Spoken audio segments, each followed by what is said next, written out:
ఆ పంచాయతీలో పారిశుధ్యం అనేది కేవలం మాటలకే పరిమితమైంది.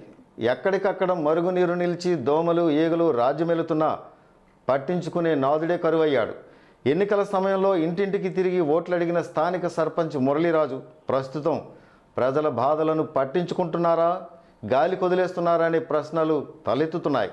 విశాఖ జిల్లా పద్మనాభం మండలం గంధవరం పంచాయతీలోని పడకేసిన పారిశుధ్యంపై సాక్ష్యం టీవీ స్పెషల్ ఫోకస్.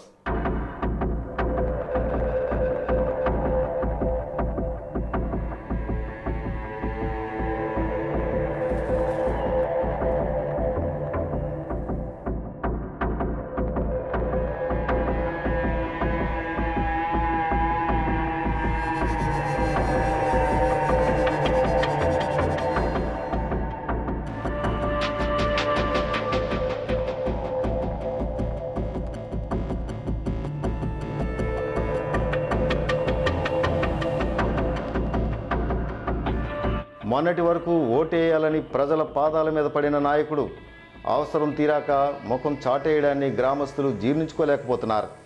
ఇది ప్రజాస్వామ్యమా లేక ప్రజల్ని మోసగించే నాటకమా అని మండిపడుతున్నారు. వేసవి ఒక్కపోతకు తోడు వీధి కాలువలు చెత్తతో నిండి దుర్గంధం వెదజల్లుతున్నాయి. దోమలు ఈగలతో ఇబ్బంది పడుతూ ఇంట్లో ఉండలేక బయటికి పోలేక గ్రామస్తులు కునుకు లేని రాత్రులను గడుపుతున్నారు. ఈ పరిస్థితి ఎవరికి చెప్పుకోవాలని ఆవేదన వ్యక్తం చేస్తున్నారు. ఇంతకీ ఈ గ్రామానికి సర్పంచ్ ఉన్నారా లేరా అనే స్థాయికి దిగజారింది పరిస్థితి. ఇలా ప్రజలను విస్మరించడం, బాధ్యతల పట్ల నిర్లక్ష్యం చూపడం ఎంతవరకు న్యాయమని ప్రశ్నిస్తున్నారు. ప్రజలు ఇప్పుడు ఒకటే అడుగుతున్నారు, మేము ఓట్లు వేసి గెలిపించింది ఇందుకోసమేనా అని తలలు పట్టుకుంటున్నారు. మేము చెప్పక్కర్లేదండి, సెక్రటరీ గారు వాళ్ళు ప్రెసిడెంట్ గారు చెయ్యాలి ఆ పని. మేము చెప్పడం ఏంటండి, ఊరు పెద్దలు కదా మా మాట పట్టించుకుంటారని చెప్పండి. మీరు ఇబ్బంది యువతల కాలం అవతలు చూడండి, కాలాలు ఎలా ఉందో ట్యాంకి కట్టెళ్ళి ఆ కాలాలు అస్సలు తీయలేదు.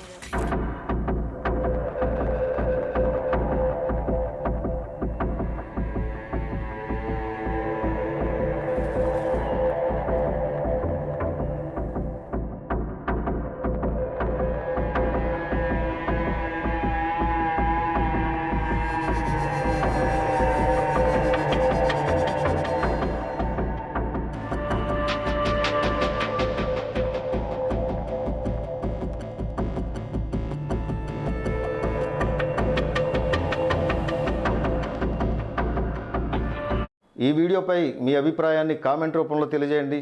లైక్ చేయండి, షేర్ చేయండి, సబ్స్క్రైబ్ చేసుకోండి.